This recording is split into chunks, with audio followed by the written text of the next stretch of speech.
Well, you can see that one's got a little more potential for picking. And that little descending line there, you know, is just a natural for throwing in that trip-up feel. So the melody kind of goes. So when you're doing that descending line, it's just naturally to do that little trip-up thing. And you can either slide to that D note, which is one thing I like to do. You can hit it open, and then hit the E minor chord. So the chords to this go like this.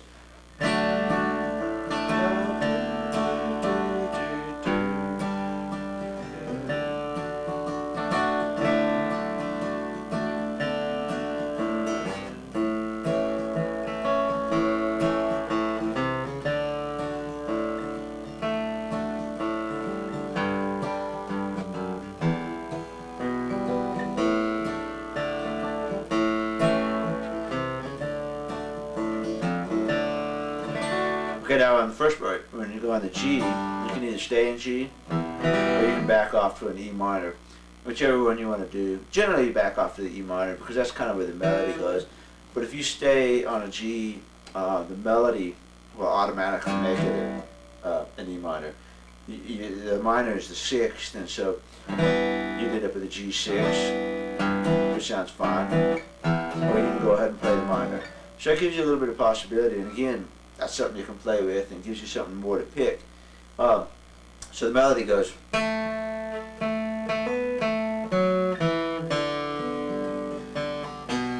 There's your minor.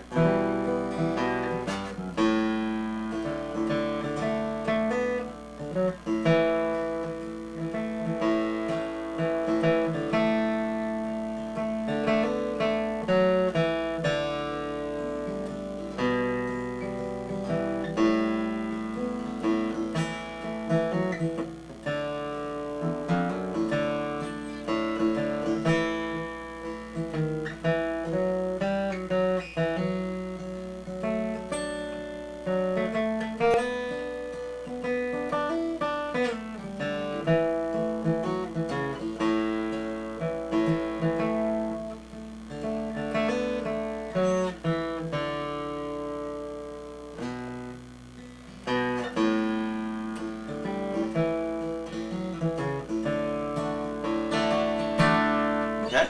So when you come to this D, you got a lot of options here. So you can go.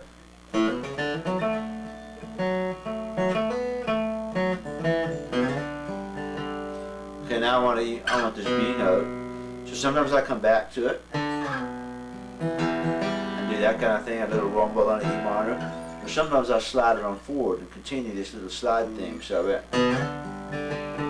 I slide up here and pick it up. You know, this is getting you a B on this string and an E on this string, and the rest of it's open. And it's E minor 7 basically, because you got an E, a B, a D. It's E minor 7, so you can kind of strum through the whole thing. Now from the B, the next melody note is going to be an A, and you can come on A on top of a D chord. Okay. Again, that's why I like to know the chords, so I know what that A is on top of. Is it on top of an A chord, or is it on top of a D chord?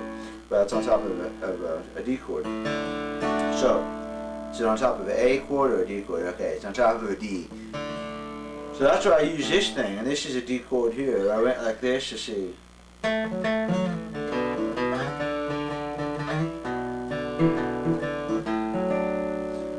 Okay, this is a D chord with a different voicing. It's an A, and an F sharp here, and you reach down with your pinky and get this D. Now I like this. This is a cool chord because you can take this note, take it back, and make an A6 out of it.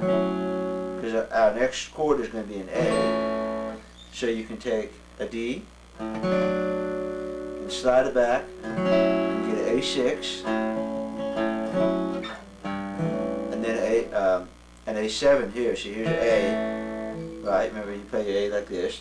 And all I'm doing here is I'm barring these, and I'm only playing the top of the strings.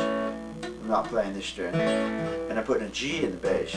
You know, you can make an A7 like this, with a G down here.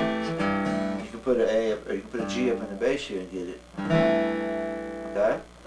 So we've got and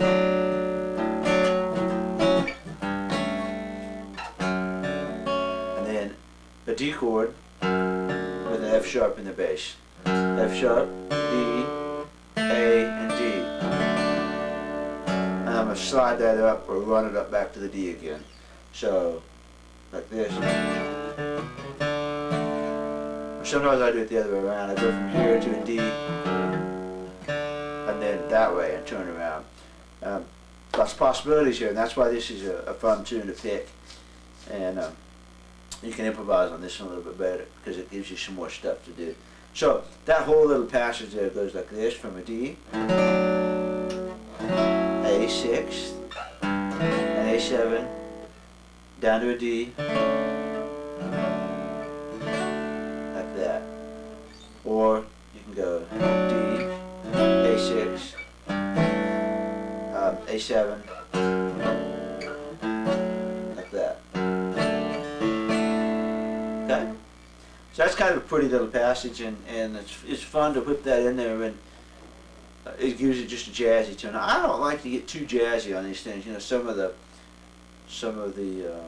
tabs and stuff I've seen for gospel just get way too jazzy and too uptown, and I'm just kind of a backwoods fundamentalist guy, and I kind of like it pretty simple. But I'll throw in something like that once in a while. Just it adds a little bit of something to it. Okay? It's just me, you know. And you can do whatever you want with it. But that's some ideas of how to work those kind of patterns, and I like that slide sound. You know, that sound. Changing the chord just by changing one note. That's kind of neat. And then the triplet section, it just falls under your fingers, and you can pick it up with a triplet too, as you saw.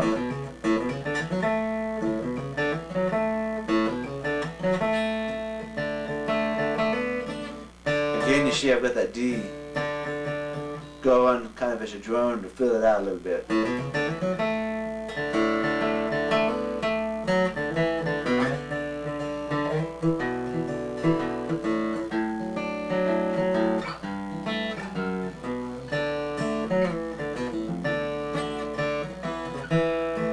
Now when I go to the chorus, I use the A as a drone.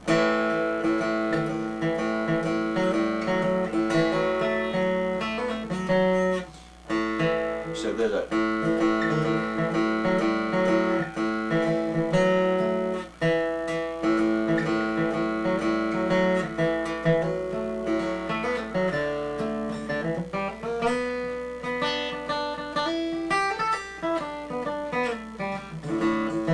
that's a good place for me to put a little run, because the melody is just kind of floating right there, and you can do a run that leads you to this note here.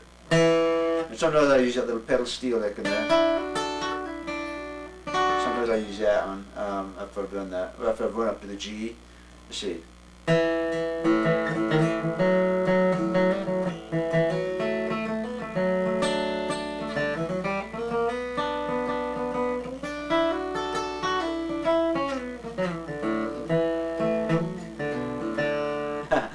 Like that. And that's where I like to keep my fingers limber, because, you know, I don't know why, but I wanted to reach for that note with this finger so that I could pull it back and come back up to this position.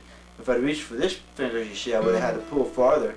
This finger would have been out of position, and that's just one of those things that I've learned by noodling, and I didn't know, you know, I knew I wanted this finger here, and I just kind of instinctively knew that it was better to make the reach now and get back on here than it would be to not make a stretch and then get back in, because it's harder to come back up. This note's faster. That's faster than this. I got more time. So that's one place where I break out of the scale a lot, and break out of this finger on this fret a lot. Just one of those things. Now, when I went up the neck part, it's essentially the same notes, and it's a good way to come up the neck and get up here and figure out where those notes are. And you know that you go from an A down to a D. You go from an A to a B, and then it's pretty much down the scale. So go up here, find an A, hammer it onto a B, and now I'm finding these notes: F sharp, E, D. You see? Same thing I did here.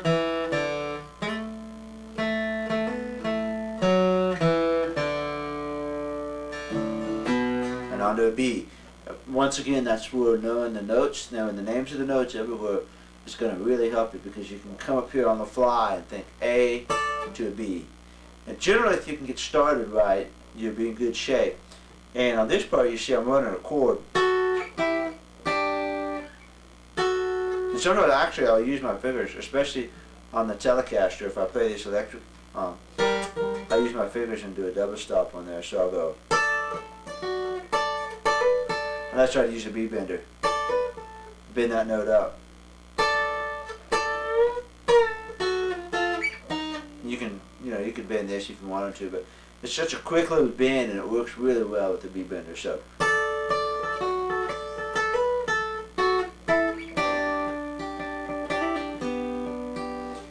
This is G. See, it's coming out of a C shape. It's coming out of this, and this is a really good form to use. It's just like I used back here, actually. Slid it up to here.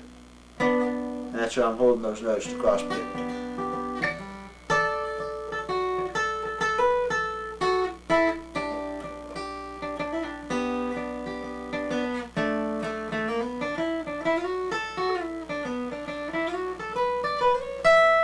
That's just a little scalar, country lick sort of thing. Gives you a good place to run a triplet out of it.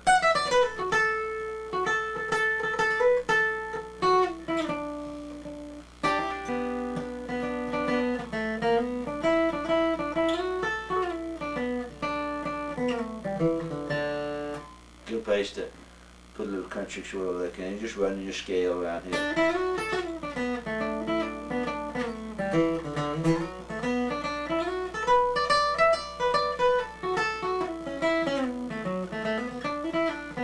And that again is more like how I practice scales. I don't practice a scale like, because I never use that. The way I use scales is to slide them back and forth.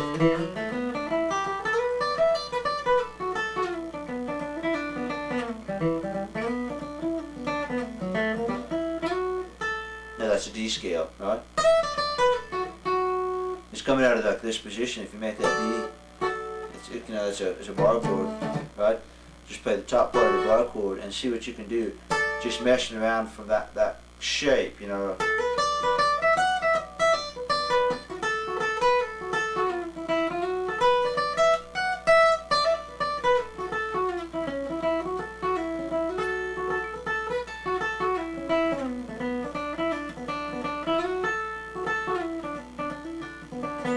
Like that. And that's where I come up with that run that I used to get out of there.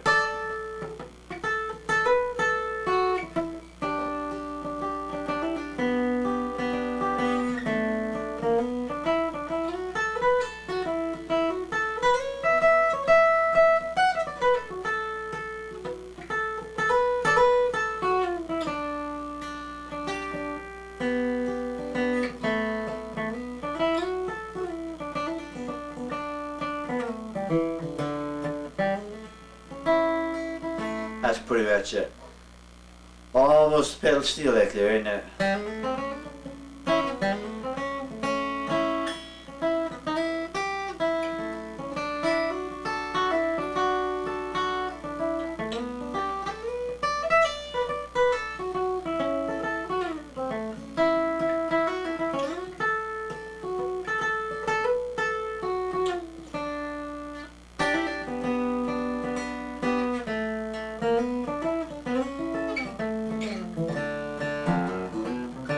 Now there I knew I wanted to run down, get my way back down the neck. So I use this, and this is a handy little thing. You change the chords as you go along. So A, and then this A, which is a E, and then slide on down to here. So you can connect that. big slide and get you all down, get down there. You can stop at intermediate places in between if you want to, if you have time. I don't have time on this one, but you can do something on another tune, for instance. You can do something like this. And it's up to you as to whether you're going to hold this chord on the way back, or if you're going to switch to this shape and take it back. So you could go, or you could go. Whichever one sounds better to you. And I don't know. I'd probably stick with this one because that's a G. So you're going you're actually going 5, 4, which would give it a 7th sound back to a 1, and you could even do this one for a 7th. This is taking this shape, and that's an A note. Drop it back here, pick up a 7th, keep the rest of it. So now you could do something like this.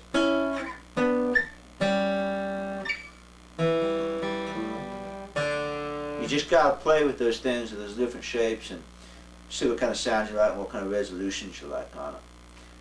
Okay, so that's pretty much that song, and that's a good one to play. I can really improvise on that one, and it's a good one to sit around and play.